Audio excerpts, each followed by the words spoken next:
علیکم ورحمۃ اللہ وبرکاتہ۔ جی محترم بھائی نے یہ ایک صحیح مسلم کی حدیث بھیجی ہے جی، نماز میں سکون کا حکم اور سلام کے وقت ہاتھ سے اشارہ کرنے اور ہاتھ کو اٹھانے کی ممانعت اور پہلی صف کو پورا کرنے اور مل کر کھڑے ہونے کے حکم کے بیان میں۔ بھائی کہتے ہیں جی کیا اس میں ہے کہ رفع دین کی ممانعت ہے، یعنی رفع دین نہیں کرنا؟ نہیں بھائی، اس میں تو کوئی ایسی بات نہیں ہے۔ لوگوں نے صرف یہ دھوکہ دینے کے لیے اس روایت کو بنیاد بنایا ہوا ہے۔ حنفی حضرات جو ہے اس روایت کو پیش کر کے تو لوگوں کو یہ دھوکہ دینے کی کوشش کرتے ہیں کہ رفع الدین جو ہے وہ منسوخ ہو چکا ہے۔ آپ ایسے کریں، دارالسلام والی صحیح مسلم وہ نکال لیں، حدیث نمبر 968 سے لے کر 971 تک یہ پڑھ لیں، تینوں روایتیں، تو آپ کو پتہ چل جائے گا کہ حقیقت کیا ہے۔ بھائی یہ تو اصل میں جو ہے جو ہاتھوں کو ادھر ادھر گھماتے تھے، اس کا تعلق بھائی تشہد کے وقت سلام کے ساتھ ہے جی، اور محدثین نے اس حدیث سے یہی مسئلہ نکالا ہے کہ اس حدیث کا مطلب تشہد کے ساتھ، جب بندہ تشہد بیٹھا ہوتا ہے، سلام پھیرتا ہے، تو اس حدیث کا تعلق اس کے ساتھ ہے۔ آپ اس حدیث کو پڑھیں، تینوں طرق جو ہیں یہ بڑے غور سے پڑھیں گے تو انشاءاللہ بات آپ کو سمجھ آئے گی۔ اب دیکھیں نا، خود حنفیوں کے ایک بڑے امام طحاوی رحمۃ اللہ علیہ، انہوں نے شرح معانی الاثار کے اندر جلد نمبر 1 صفحہ نمبر 268 اور 269 پر یہ روایت جو پیش کیا ہے، اور انہوں نے باب یہ قائم کیا، باب السلام فی الصلاۃ کیف ہوا، تو ان کی تبویب پر ہی آپ دیکھ لیں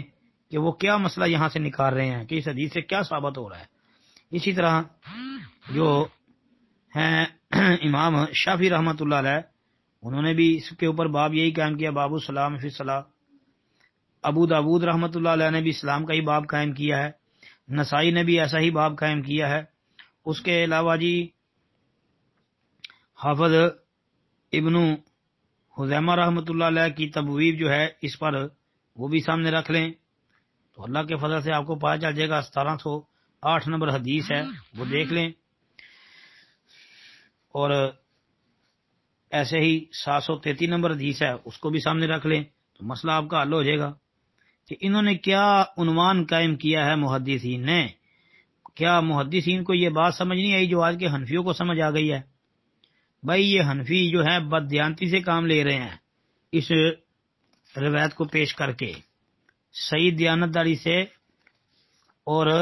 علم کی کوئی خدمت نہیں کر رہے وہ جی، یہ دھوکہ دیا ہوا انہوں نے اپنی عوام کو، جو ہے وہ یہ روایت دکھا دکھا کے، بتا کے، سنا کے، تو نبی صلی اللہ علیہ وسلم کی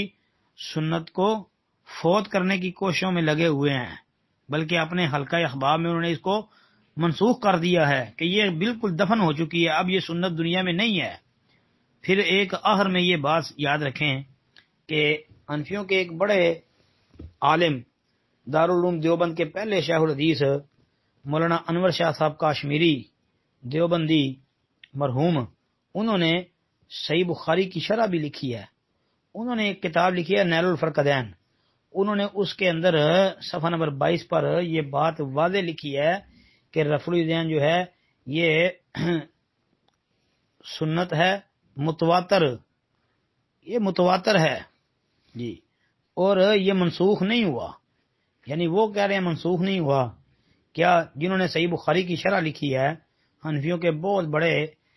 نامی گرامی عالم ہیں، ان کو یہ بات سمجھ نہیں آئی کہ جی میں اس حدیث سے رفع الدین کو منسوخ قرار دے دوں، جو آج کے حنفیوں کو سمجھ آ گئی ہے۔